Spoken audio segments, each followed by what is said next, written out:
There is now 0 US states where a full-time minimum wage job is enough to afford a 2-bedroom apartment. 0 US states where a minimum wage job could afford a 2-bedroom apartment. Now, I know a lot of people make the argument that a minimum wage job, is basically an entry-level thing. But if it's across the entire US, I don't think that should be the case. That just means the prices have risen so much because in the past, some states, some places, you could get a 2-bedroom apartment on a minimum wage job. This would not be a headline now if that didn't change. This would not be a headline. This would be not be breaking news here, because it's breaking news because now there's 0, count them, 0 US states where a full-time minimum wage job could get you a 2-bedroom apartment. We have Ricky here. Boomers will look you dead in the eyes and tell you aren't working hard enough. And I'm no disrespect to the boomers, no disrespect to anyone that is, older in age or anything like that. But clearly, it's not an issue of people that are in, under the age of 30, in their 20s. It's not an issue of they're being lazy or they're not working hard enough. Clearly they're working hard, but if the system itself is in this position, in this place that it's at, even their hard work won't get them anywhere. If the economy is in shambles, even the hard work won't get them far. Even though they're still doing their best to do so, it's not the same as it was in the past. Look at this meme here. My parents in their 30s. This would make a lovely second home for our family to winter in. Hopefully the garage can fit both our cars, snowmobile, and ski equipment. Me in my 30s, I'll never financially recover from this purchase. Buying some groceries, buying some milk, and a loaf of bread. Minimum wage was never supposed to be a living wage. Those jobs were meant to give experience to inexperienced workers and high school students. Then you were expected to get a trade and make more money, not stagnate in an entry-level job your whole life. And that is a good point. I know a lot of people say that's a point that you can make for that. But here we have people replying, if someone gets up every day and does an honest day's work, they should be able to afford basic necessities. I agree with that. There are too many people who hold minimum wage jobs for you to be so rude. Not everyone can be the boss. Great point here, in my opinion. Minimum wage is supposed to be the minimum amount of money needed to live comfortably. It was always supposed to be enough to live on. Learn your history. Of course, there's going to be two sides to this conversation here, where people are going to say a minimum wage job is supposed to be an entry-level thing. You're supposed to learn, educate yourself to, get further in your career, get a trade, or, etc. And I could see both points. I could see both perspectives. But clearly, there are still people making an honest living. They're still working hard. I think we could all agree with that. So if they're working hard, it should be able to assist them in having basic necessities. They should at least be able to have a roof over their head. But now a 2-bedroom apartment is a luxury, right? It's something that, just like a house, is a luxury now. We just spoke about the median home price for a house is $400,000. That is something that is out of reach for most Americans, in my opinion. I could be wrong. You could, talk me down in the comment section. I'm ready to see, all of that. Bring the heat. It's okay. But that is basically has become a dream for most Americans now to even own a house. So here we have from someone else here. You mean adults can't work jobs intended for teenagers and have a fully productive life? You don't say. Maybe do something with your life so that you can find more gainful employment. You're paid that because that's all you have proven your worth to be.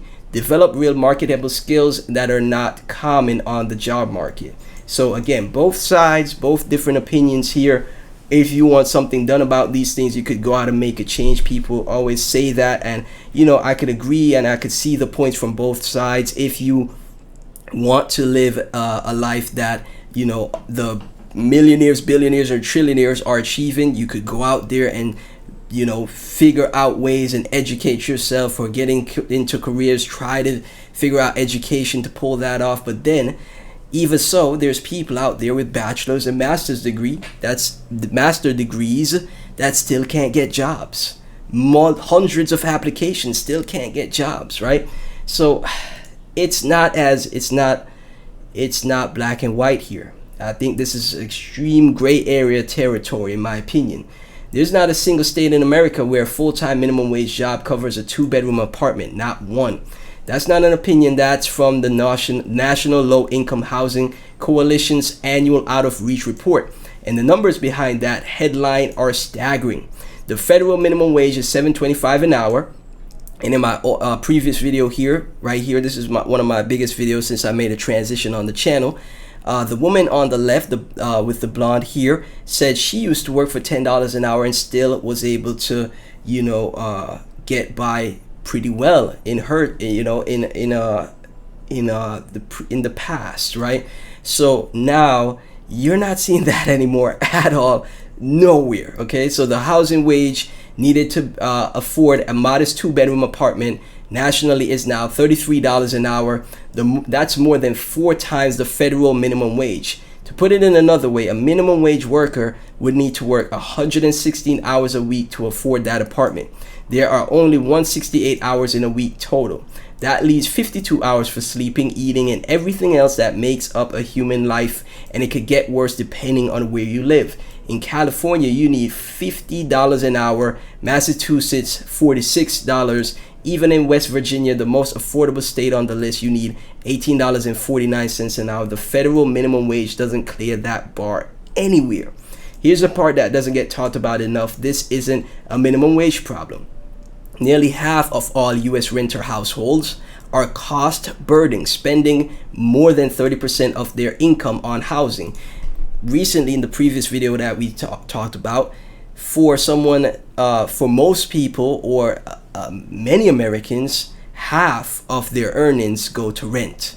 Around 50 to 55%. This was from Gemini. Go to rent. Of the 25 most common jobs in America, 18 of them pay median wages that fall below the 2-bedroom housing wage. Those 18 occupations employ 74 million people, nearly half the entire U.S. workforce. This is a middle-class problem as much as it's a minimum wage problem. I grew up watching a parent struggle financially. I know what it feels like when the math just doesn't work no matter how hard you try. The gap between wages and housing costs in this country has reached a point where working harder isn't enough to close it for tens of millions of people. Millions of Americans are going through this and suffering from this. And I like this person's point here. The gap between the costs has reached a point where even working hard doesn't get close to doesn't get close for people to even get by anymore for millions of Americans across the nation. That's the part that should make everyone uncomfortable. From Gemini, Google Gemini here. There is literally 0 counties, metro areas, or states in the United States where a 40-hour work week minimum wage worker can afford a modest 2-bedroom rental. Not one. Across the entire nation. The national housing wage required to afford a basic 2-bedroom apartment, $33.63 an hour. The federal minimum wage has been frozen at $77.25 for over 15 years. The math is fundamentally broken. A 2-bedroom apartment is not a luxury asset. It is an absolute baseline for a single parent with a child. The data proves the modern American economy has made it financially illegal for a working class single parent to exist safely. We have devolved into a roommate economy. A 2-bedroom layout used to mean a small family. Now requires 3 or 4 working adults cramming into a small place just to avoid homelessness. Corporate elites keep complaining that nobody wants to work anymore.